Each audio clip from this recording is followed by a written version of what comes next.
Bu, əvvəla deyim ki, birbaşa bu sözü özünün birbaşa mənasında qəbul eləmək düz deyil ki, biz onu kənara qoymuşuq, müzakirə eləyirik. Ermənistanda yaxşı bilirlər ki, bu gün onların o sevindikləri, böyük şövqlə və həvəslə icrasına başladıqları bütün layihələrin kökü, səbəbi məhz o konstitusiya ilə bağlıdır. Əgər konstitusiya dəyişməsə, orada Azərbaycana qarşı olan ərazi iddiaları götürülməsə, bu gün onları sevindirən layihələrin heç biri həyata keçməyəcək. Nə Azərbaycanla söz sazisi imzalanacaq, nə çoxu ümid bağladıqları trip marşrut işləyəcək, nə Marqaradan Laçına qədər o yolu yenidən istifadəyə verə biləcəklər, nə Türkiyə ilə sərhəd aça biləcəklər. Ola bilərmi ki, cəmiyyətdəki reaksiyadan qorxurlar hələ ki? Bəli, elə indi ona gələcəyəm.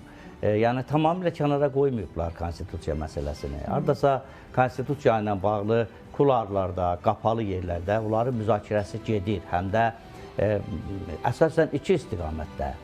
Birincisi, necə aparaq ki, bu konstitusiya dəyişikliklərini necə aparaq ki, həm Azərbaycan qane olsun, həm də ölkənin içərisində bizim Azərbaycanın tələbi ilə konstitusiyanı dəyişikliyə getməyə məcbur olmağımız kimi bir görüntü yaranmasın.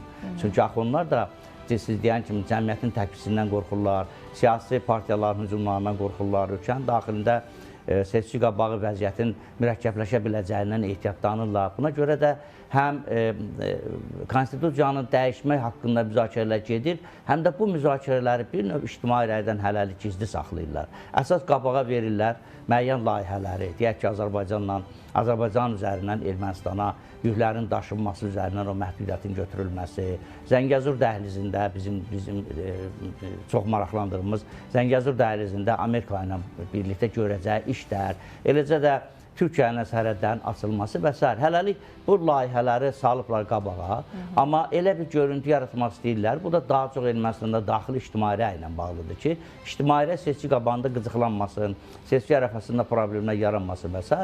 Konstitusiyanın dəyişməsini hələlik sanki arxa planda olan məsələ kimi müzakirə eləyirik olaraq bir görüntü yaradılar. Amma bu Ermənistanda yaxşı başa düşürlər ki, onların fəaliyyəti üçün, dövlətin ümumiyyətlə inkişafı üçün olduqca maraqlı və olduqca təsirli bir məsələdir. Konstitusiya dəyişikliyindən mütləq şəkildə getməlidir və bundan yan keçə bilməzlər. Amma həm də Paşinyan ola bilərmi ki, Aydın bəy, sadəcə xarici əlaqələri Azərbaycan-Türkiyə sizin sadaladığınız istiqamətləri deyirəm, bu məsələni həll etmir.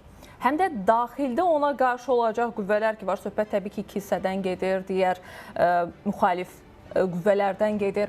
Bir növ bunları da gücdən salmaqla bağlı bir hələ ki addımları var. Yəni onu tamamilə sıradan çıxardıqdan sonra artıq bunu irəli sürəcəkmi? Siz də belə düşünürsünüzmü? Nəzərə alsaq ki, hazırda kilsə ilə çox qarışıq bir vəziyyətdədir. Düzdür, görünür ki, Paşinyan biraz, hətta 1 deməyim də 2-3-0 öndədir belə baxsaq son gedişata. Yəni əsas məsələ həm də odur-mu?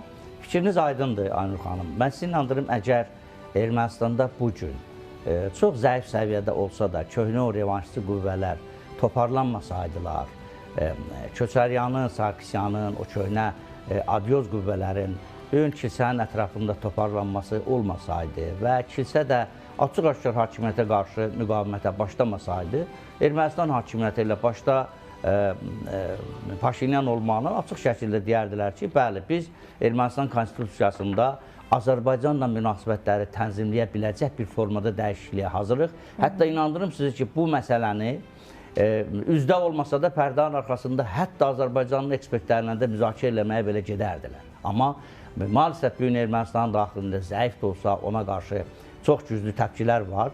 Kilsə aktivləşib, həm də Ermənistan tarixinin, erməni tarixinin, kilsə tarixinin bütün əvvəlki dövrlərindən fərqli olaraq, əgər indiyə qədər həmişə siyasi qüvvələri verirdilərsə qabağa, məsələn, Köçəryanın, Sarkisyanın, əvvəlki dövrlərdə digər qüvvələri, kilsə onların arxasında dayanan bir qüvvə kimi görsənirdisə, bir gün kilsəni veriblər qabağa. Çünki siyasi qüvvələr Ermənistan səhnəsində tam şəkildə məğlub oldular. Ölkənin daxilində hakimiyyəti itirdilər. Kənarda gedən döyüş meydanlarındadır ki, Azərbaycan onların nəfəsini kəsdi. Ona görə də onlar bugün kilsəni veriblər qabağa və kilsənin əli ilə hərəkət eləmək istəyirlər. Və onların da əsas hədəflərindən biri seçki ərəfəsində vəziyyəti gərginləşdirmək, siyasi gərginlik şəraitində seçkinin nəticələrini ayrı cür həll eləmək və uzaq hədəflərdən biri də Azərbaycanla sülh sazişini pozmaqdır. Hətta sizi inandırım ki, onlar əgər doğrudan da kilsənin bu gün əməkdaşlıq elədiyi qüvvələr, hakimiyyətə gətirmək istədiyi qüvvələr, Köçəryan, Sarkisyan, onların şəxsində digər şəxslərdirsə, onların məqsədi hətta TRIP layihəsini dayandırmaqdır. Çünki Zəngəzur dəhlizi, TRIP layihəsi, dəhlizi dediyimiz bu infrastruktur, bu segment bölgədə Amerikanın güclənməyi deməkdir. Bu da Rusiyanı qəti şəkildə təmin eləmir və həmin o revanşçı qüvvələrin də ən müxtəlif xətlərlə Rusiyaya bağlı olduğu heç kimlə şübhə doğurmur. Ona görə də Bəli, buyurun, fikrinizi ona görə tamamlayın. də bir o Paşinyan əleyhinə olan qüvvələr həm ölkənin daxilində var, həm də onları idarə edən, metodikasını verənlər müəyyən qədər də xaricdədir. Xeyli dərəcədə Kremldən gəlir, müəyyən qədər də Fransada müəyyən qüvvələr ki, onlara kömək eləyirlər.